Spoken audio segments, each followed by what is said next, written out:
Hello mga ka-wonders! Nagbabalik naman tayo sa isang adventure at kasama rin natin ang Gene Rider sa Hayahay, Agus River, Infanta, Quezon. First stopover namin sa Santa Maria, Laguna at doon na rin kami nagkape para pampagising sa mahabang biyahe. Wow! Pagi day sa arko ng Infanta, Quezon at ang dami na atambay na turista para magpa-picture. Wala pa isang oras ay andito na tayo sa entrance ng Hayahay, Agus River Resort. Nasa bandang kaliwa lang siya bago mag-boundary ng Infanta Trail, Quezon. Medyo malubak lang pababa at papasok kaya onting ingat mga ka-wonders. Walang entrance fee at free parking din dito sa Agus River. Pero pag may naningil sa inyong lokal ng 10 piso para sa kanilang park, eh nasa inyo na yun kung magbibigay kayo. Ayan, may mga daan na yun.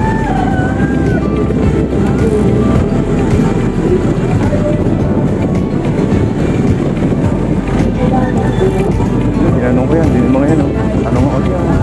Kitang-kita sa video na rough road at mapapalaban talaga ang motor natin dito. Ang daming turista ngayon kasi summer na nga eh. At medyo nahirapan kami makakuha ng balsa dahil sa dami ng turista. At buti nila sa kakatanong namin ay may natsepo ang kaming bakanteng balsa sa bandang dulo nga lang. At napakabait ni kuya na nag-a-assist sa amin.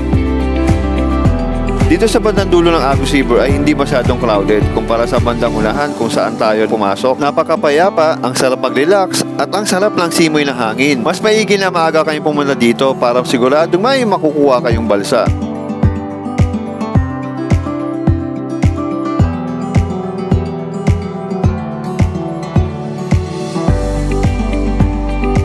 Papak muna tayo ng nilagang itlog pampawi sa gutom habang inaantay natin maluto ang iba nating dalang pagkain. Bumili kami ng liempo at yellow pea na masarap ihawin at pulutan sa mga ganitong outing. Pwede kayo mag-ihaw sa mga bato-bato dito sa gilid. Dahil mahilig naman kami bumiyahe ay kompleto kami sa bitbit na gamit gaya ng ihawan. Pero kung sakaling wala kayong dala, eh meron naman silang mapapahiram na ihawan dito.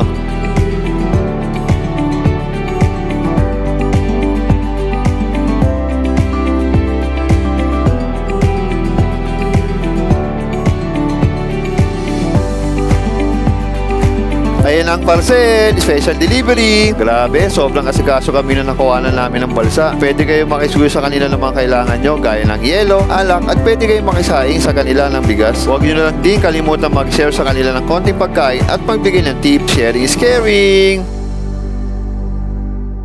Alright, kainan na. Sadyang napakasarap magsalo-salo sa ganitong setup. Yung mahangin habang lumulutang-lutang sa ilog. Konting potluck lang, tipid.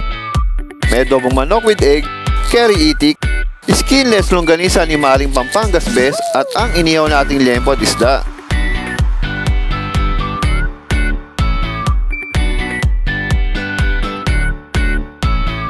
Huwag na natin patagalin pa at umpisa na natin ang happy!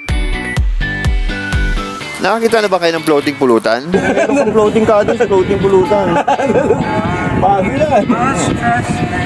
Ang sarap lang ganitong trip. Inuman habang nakalublob sa tubig, lalo na ganitong tag-init. Anytime, pwede ka lumublog kung nainitan ka na.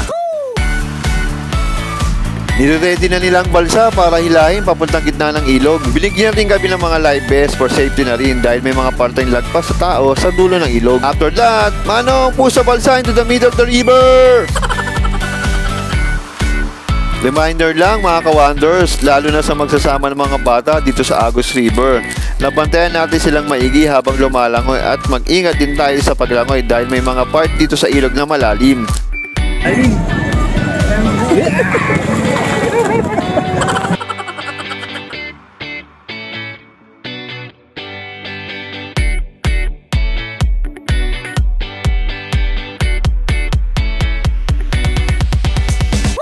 Medyo malasin ang current sa part ng ilog na ito, pero grabe, sarap talaga mag-swimming. Sakto yung lamig ng tubig at simoy ng hangin.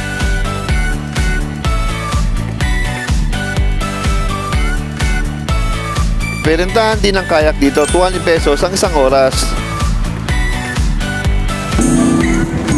Di na nga nakati si ka-wonder feet at napatalon na din.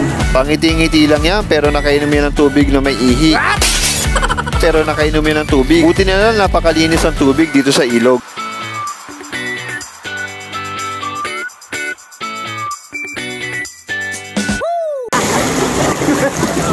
Ay, mala. Ano, mala.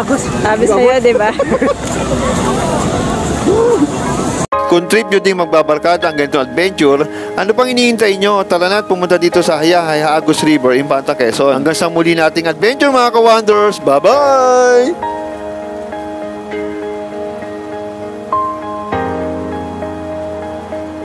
Huwag muna tayong umuwi.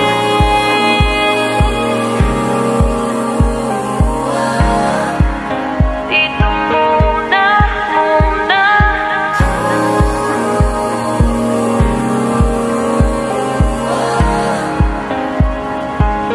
Huwag muna tayong umuwi.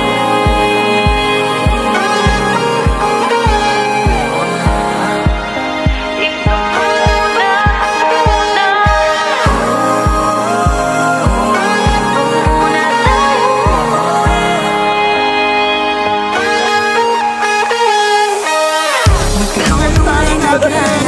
Yan lang